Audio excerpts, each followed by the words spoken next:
Alors, aujourd'hui, on va se pencher sur une question qui fait pas mal de bruit dans le monde de la tech. Est-ce que l'intelligence artificielle est en train de signer ni plus ni moins l'arrêt mort de l'open source?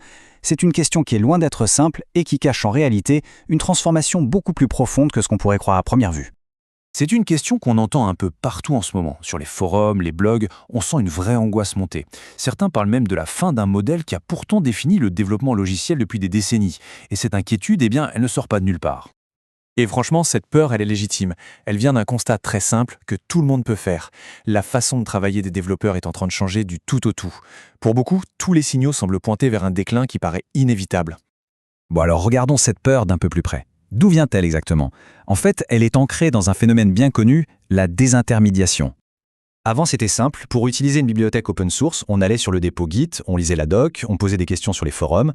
Aujourd'hui, l'IA joue ce rôle d'intermédiaire, de traducteur, d'assistant. Elle devient l'interface principale, et du coup, toutes ces étapes qu'on voyait avant disparaissent. Et les conséquences, elles, sont bien visibles dans les chiffres. Moins de clics sur les dépôts, moins de visites sur la documentation, des forums beaucoup moins actifs.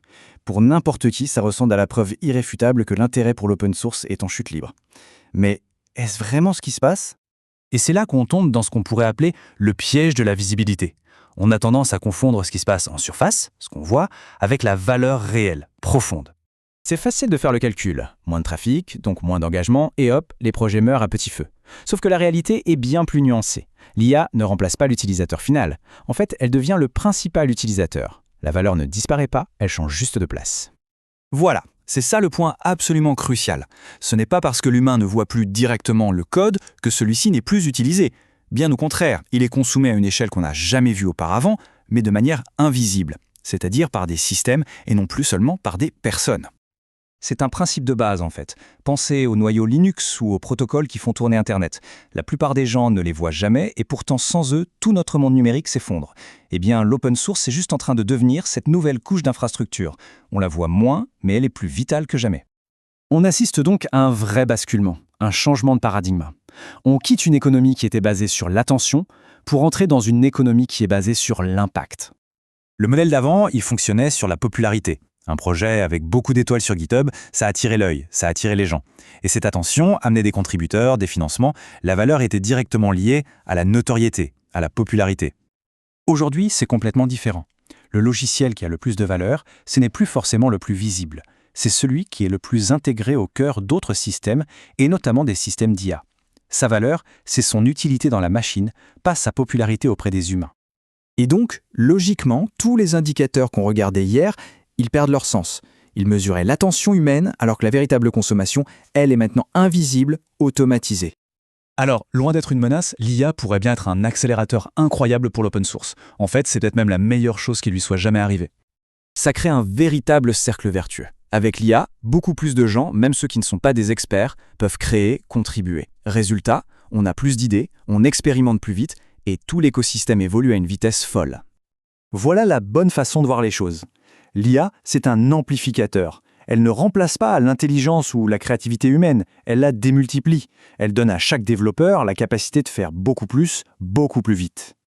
Concrètement, ça veut dire que toutes les étapes du développement sont compressées. Le prototypage, les tests, l'intégration, tout s'accélère. L'open source, qui était un peu un catalogue de briques de construction, devient un organisme vivant qui évolue en permanence. Bon, maintenant qu'on a un peu désamorcé cette peur, on peut s'attaquer au vrai problème. Parce que le véritable enjeu, ce n'est pas la survie de l'open source, c'est sa soutenabilité économique. C'est la question à $1 million. Le modèle du bénévolat, des dons, du sponsoring. Il commence sérieusement à montrer ses limites, surtout quand des systèmes d'IA qui valent des milliards de dollars reposent entièrement sur ce travail souvent gratuit. Il va donc falloir imaginer de nouveaux modèles. Et paradoxalement, l'IA, qui rend l'usage invisible, pourrait aussi nous aider à le tracer de manière très précise. On pourrait donc imaginer des financements basés sur l'impact réel, sur l'utilisation par les IA. Ou alors des fonds communs, alimentés par les géants de la tech qui en profitent le plus.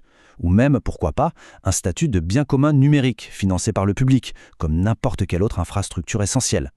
Pour bien comprendre, c'est utile de prendre un peu de recul. Chaque grande révolution technologique a changé notre façon de partager la connaissance. L'imprimerie a partagé le savoir, le web a partagé l'information, l'open source a partagé le code. L'IA, c'est simplement la prochaine étape. Elle ne détruit pas ce qui existait avant, elle construit dessus.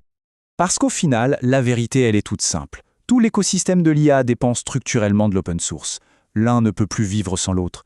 Et cette interdépendance, c'est la meilleure garantie que l'open source ne va pas disparaître. Au contraire, il n'a jamais été aussi stratégique. Et c'est ça, la véritable conclusion de cette analyse. La question, ce n'est pas de savoir comment se défendre contre un ennemi qui n'existe pas, c'est de savoir comment on va construire ensemble le prochain chapitre du logiciel libre.